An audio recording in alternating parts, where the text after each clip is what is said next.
patty cake with no hands. Got me in this club making wedding plans. If I take pictures while you do your dance, I can make you famous on Instagram. Hot damn it, woo.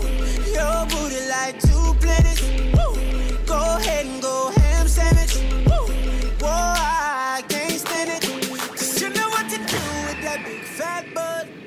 Wiggle, wiggle, wiggle. Wiggle, wiggle, wiggle. Wiggle, wiggle, wiggle. Just a little bit of.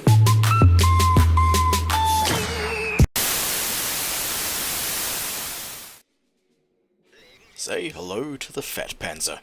The Tier 10 German Super Heavy on the Henschel line, the E100 is the culmination of the previous 3 tiers of development, the ultimate evolution of the Tiger line. The Tiger 1, the Tiger 2 and the E75 have each taught you the lessons that you need to know to drive this vehicle. Those 3 tanks dictate the characteristics of this machine in a profound way. Like the Tiger 1, the E100 has a ridiculous hit point pool, and what you will have learned from the Tiger 1 is when and where to spend your hit points wisely to trade off for favourable damage and better outcomes. The Tiger 2 will have prepared you for the mobility of the E100, as they are almost identical, and will also familiarise you with a gun performing at these tier levels with around about 235mm of pen. And then from the E75 you will know how to deal with a slow rate of fire and ground out damage with gradual and deliberately placed shots from a gun that, although slow in firing, has one hell of an impact. And likewise in the armour department, the E75 will have prepared you for a tank with supreme armour. The armour layout on the E100 is almost identical to the E75, only improved in pretty much every respect. The thickness on the front is that much greater, and the addition of side skirts just really boosts the side-scraping potentials of this vehicle. But there is one thing to note. The armour on the E100 is both better and worse than on the E75, because unlike the E75, whenever an enemy sights the E100, they instinctively load the gold. So although your armour is better, it works out to be effectively worse because people don't trust themselves with AP against you the way that they might against an E75. Also, lacking the mobility that the E75 gained, the E100 really does prefer to have solid cover to glue itself to. Your armour is not idiot-proof. There are weak spots all over it, and you have to spend time managing those weak spots. The armour isn't insanely unbeatable like the current T110E5 or even the Mouse, but it is strong enough for you to consciously use to deny damage to your vehicle. Your turret sides are strong enough that if you have the turret angled, it's very, very hard to penetrate. It's only easy to penetrate your turret on the top bar housing the viewport, or in the turret ring, and even in that case only really when the turret is facing the enemy. So when you're between reloads, point the corner of your turret at the enemy, or find a rock to hide behind, so that the enemy only has a chance to damage you when your gun is pointing directly at the enemy, which is happening only when you're prepared to shoot. And that is why the 15cm gun is the only gun you should be using on the E100.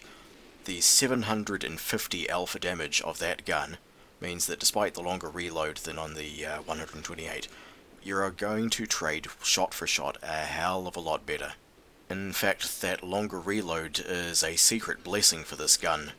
Higher alpha with a longer reload means less time pointing your turret directly at the enemy, which means less time for the enemy to be penetrating your turret.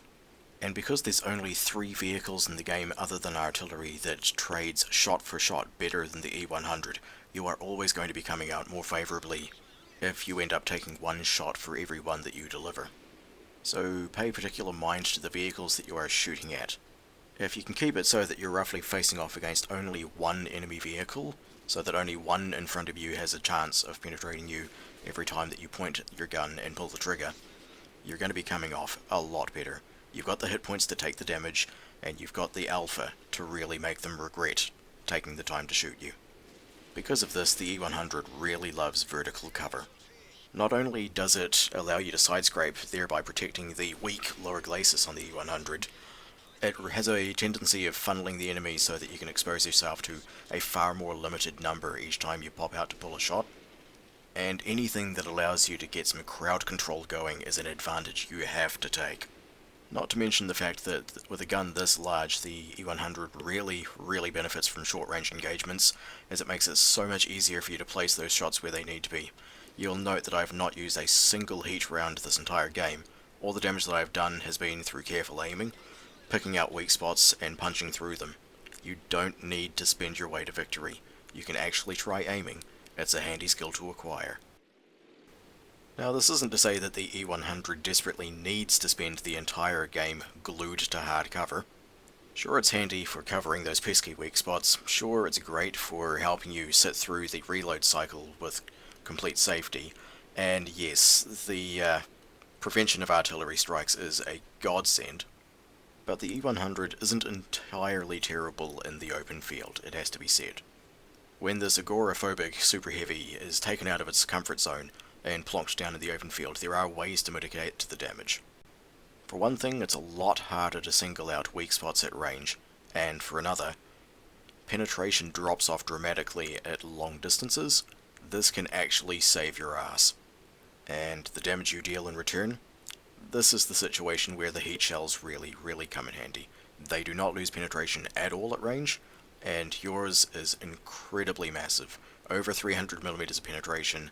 You can punch holes through pretty much anything.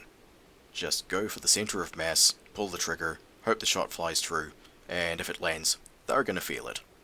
Of course, you can't get complacent. You don't want to make it easy for the enemy. Whenever you're making an approach, be sure that you are angling, be sure that you are not letting them get easy shots at the lower glacis, or flat shots at the turret. You gotta pay attention to your surroundings, take note of where the enemies are, and angle accordingly. The side of your turret is thick, but it won't stop a shot side on. The side skirts on your tank, nice spaced armor, but again, the armor behind it, really flat, it will not stop a side on shot. Always angle, always. Take advantage of the natural terrain features to cover up. Use low ground, use valleys. Use little crests to hide that pesky lower glacis. Use downward slopes to point the front of your tank down slightly so that when enemies shoot at your lower glacis, the exaggerated angle will hopefully lead to an automatic bounce, or at least provide too tough for them to penetrate. In my experience, a lot of players instinctively avoid shooting the upper plate even when it is angled flatly to them, because when they're in harm's way, habit trumps logic. So that's basically how the E100 handles, but the big question is, where should you be handling it? Get your mind out of the gutters, I'm being serious. The E100 is quicker than a mouse, but it is no drag racer. It can reposition, but that takes time. So a little bit of forward planning, a little bit of reading the map and reading the enemy team list is going to help you a lot. 9 times out of 10, this decision is really easy. It's practically self-explanatory. The E100 is one of the heaviest heavy tanks in the game. You take it to the heavy tank places. Your job is to be the anvil that holds the enemy in place to be broken. Okay, broken doesn't work for that metaphor, but you know what I mean. Your hit point pool is a tar pit that's going to slow the enemy down. Your armor is going to help you endure it. What you want to do is be where all the action is. You want a lot of targets in close range and proximity to each other, so that you can lock down a predominant amount of the enemy force, and more importantly, so you don't have to travel too far to find your next meal. Your presence is to hold the enemy in place, so that your team can get superior positions on them. Remember, the enemy wants the credits and experience that your delicious hit points represent, so they are going to want to knock you out. You're worth their effort, so your job is to frustrate their efforts. And blow for blow, you're going to wear them down a lot easier than they will you. There is almost nothing in this game that can outlast an E100. Even the Japanese heavies will struggle to deal with you. They can't get through your armor anywhere near as effectively as you can through theirs with your stupidly powerful heat rounds. And you can trade slightly better than a mouse, provided you spam the filthy heat. And if that fails, well, you can just withdraw. There's no way a mouse is catching anything, is there? Of the 3 tier 10 super heavy tanks in the game, I rate the E100 the highest. Anecdotally, of course, as I don't own the mouse just yet, and I don't think I will ever be owning the Japanese tier 10. But I've seen them in action enough to make a fairly educated opinion on them, and the simple fact of the matter is the E100 is the most mobile of the 3, it is the least likely to have the fight leave it behind. which means it is far less likely to be isolated, and when it gets to the fight, the gun trades so much better than either the mouse or the Japanese heavy. The reload suits the playstyle, the alpha is phenomenal, and if you run into problems, you can always spam heat. Everyone else does. In fact, if you got a credit bonus for each premium shell fired at you, this would be the most profitable tank in the game.